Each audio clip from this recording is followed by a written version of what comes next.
Welcome to the Unbreakable Mind and Body podcast. I am your host, Tiana Gonzalez, a multi-passionate creative, storyteller, and entrepreneur with a fierce love for movement. This is our space for powerful stories and actionable strategies to help you build mental resilience and elevate your self-care practice. Together, we will unlock the tools that you need to create an unbreakable mind and body. Welcome back to the Unbreakable Mind and Body podcast. I'm your host, Tiana, and this is episode 3 of the show. If you're new here, welcome. I'm so grateful and happy that you have chosen to give me a little bit of your time and attention. I promise to keep this show entertaining, somewhat educational, and fun. In episode 1 of the show, I talk about how your past does not define your future.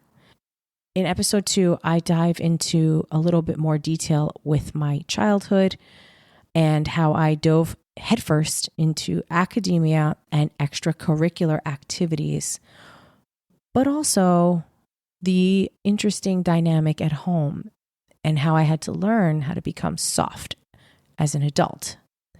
So if you'd like to hear those episodes, please go back after you hear this one. In this episode, I want to talk a little bit about my career, and I promise not to bore you with a timeline because that is mind-numbing, but rather I'd like to talk about a concept. I have worked with several mentors over the last few years, particularly from 2020 on. And one of my spiritual teachers shared this notion with me, and I love it. But she talked about how done is better than perfect. I'll say that again. Done is better than perfect. Sit with that. It's pretty cool, right? It's perfect for someone like me, someone who grew up really obsessive, really anxious, really controlling, and a perfectionist. In fact, my perfectionism is part of what stalled the launch of this show many years ago. I recorded 13 episodes of this exact podcast, Unbreakable, in 2022. I edited most of it, and I never hit the launch button. One, I was afraid of background noise, which, guess what? I'm still living in the same place, so you may or may not hear a siren go by outside my apartment window. You might hear my neighbors talking upstairs. I apologize for that, but guess what? What I have to say is way more important than a little bit of background noise. That's a transformation right there, because 3-4 years ago, I probably wouldn't have said that or thought that.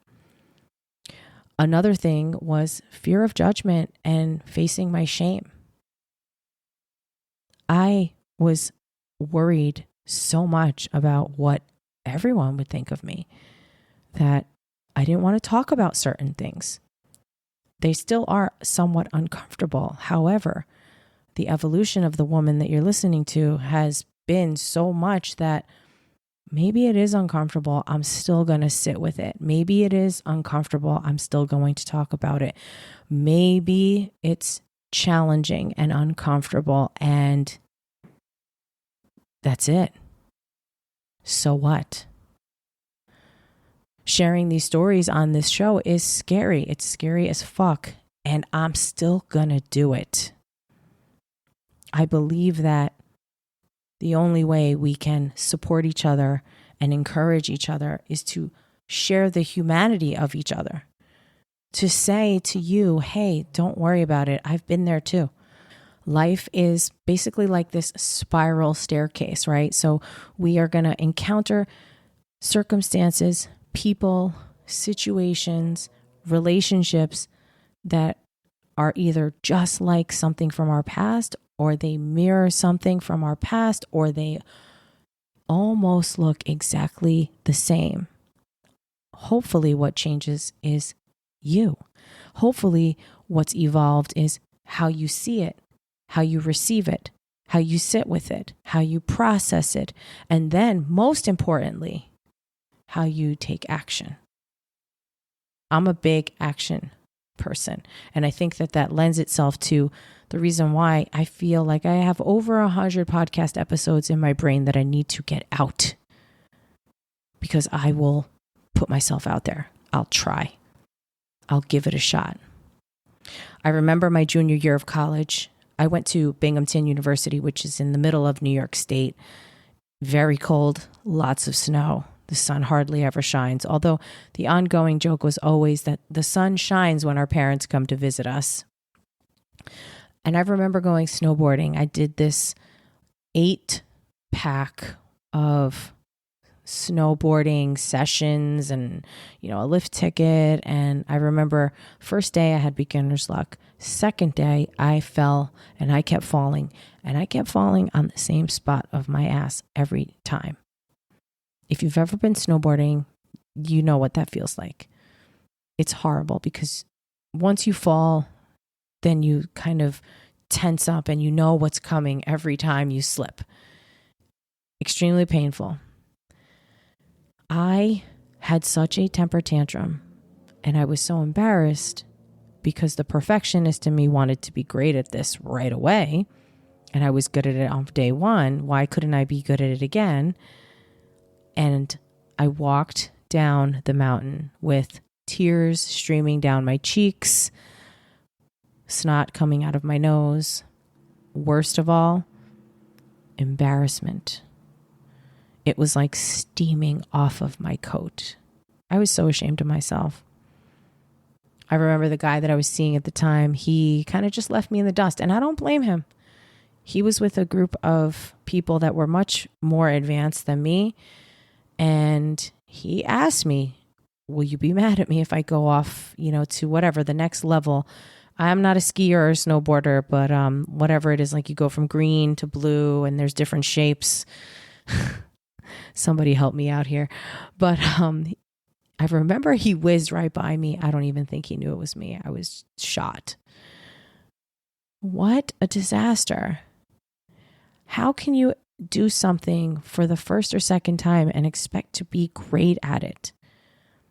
It is a skill you have to learn. So how ridiculous would it be to expect near perfection or a flawless execution on your first try? That's unheard of. Now, of course, there may be some things that is the case. I was a dancer. I still am a dancer, actually. I just don't dance on a stage anymore. But growing up, I did a lot of performances. I was in a company, and in college, we used to perform for various groups that had dinners and banquets and such. And it was fantastic. For me, I always felt like, well, I'm a quick learner. I am a quick learner. And still, when something requires a skill, we have to give ourselves grace for that skill. So going back to my career, I go to engineering school. It's fucking impossible. I barely make it. I cried every single day of this program. I wanted out. And I thought if I quit engineering school, I wouldn't be able to live with the shame and embarrassment of making that change.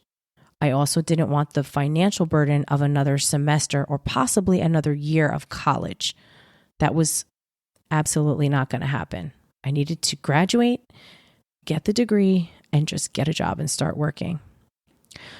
So I worked in engineering for a few years, and then I got into commercial real estate property management.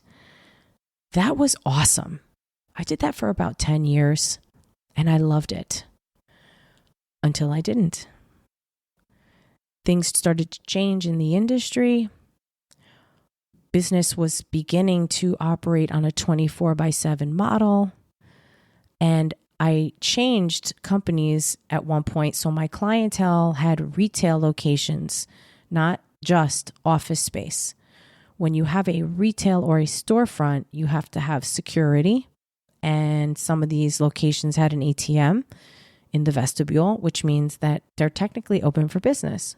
So if your client is open for business 24/7, guess what? You could get calls 24/7. And so that started to happen like the last few years. I was just getting all these phone calls in the middle of the night on holidays. I would have to travel out to these sites. Now, fun fact, I didn't have an iPhone and I didn't have a GPS. So I was getting lost all over the state of New Jersey with printed out maps and directions from MapQuest. Wow, I'm aging myself. And eventually finding these buildings. And I just decided at one point, this is not what I want to do for the rest of my life. Now, on a side note, I had been competing in bodybuilding shows and I had learned so much about health and wellness. And there was a period of time while I was still working as a property manager that my health was not the best. I had really done a number to my body by the level of stress that I was under to prepare for these competitions. And from all the different doctors that I saw and the various tests that I underwent and making sure that I didn't have anything terminal or anything really serious, I learned so much about the human body and about health and wellness. And it really spurred this idea of, oh my goodness, I should do fitness. I can do this. So in 2011-ish, maybe 2012, I did some investing and I got my personal trainer certification. I learned about some online marketing with Facebook groups and also with different platforms. And I started my business. I realized I needed to get hands-on experience. So for a period of time, I was working in a gym.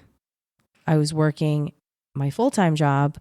And then I had my online business that I was growing. Doesn't this sound just like what I had shared in episode 1?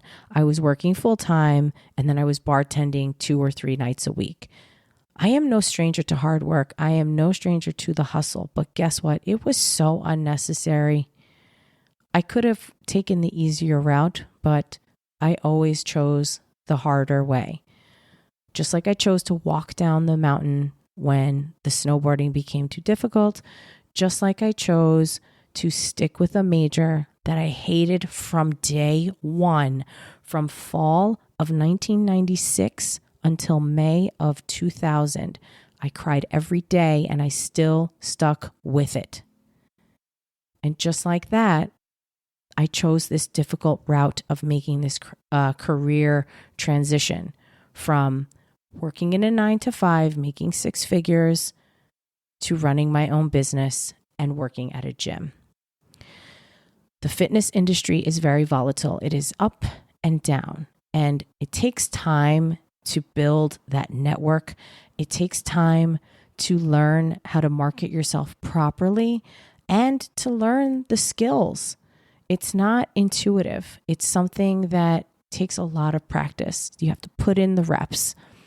And if you wait for everything to be perfect before executing, you could be wasting a ton of time. So just like I said in the beginning of this episode, done is better than perfect. So my advice to you, if you are thinking about maybe changing your career, yes, get educated, do some investing, maybe in a course or go back to school, get a mentor.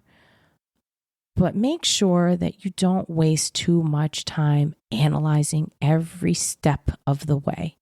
Just take the first step. Oftentimes, you'll be able to clear away a lot of the nonsense because you're just taking action. You're taking that messy action. Things will fall into place or things will fall to the wayside. And what's important will continue to stay relevant and right in the center of your path. You don't always have to choose the hardest path, but you do have to choose something. Life continues to move forward. So you can either grow and evolve with it, or you can choose to stay still, in which case you're actually choosing to go backwards because everyone and everything else around you is continuously progressing and continuously evolving. You can go at your own pace, but take that next step to move forward. And on that note, I am going to wrap up this episode. Thank you so much for being here. As I requested in the beginning of the show, if you enjoy what you hear, please subscribe. That way you can be notified when the next episode is released. Thank you so much, and I'll see you on the next one.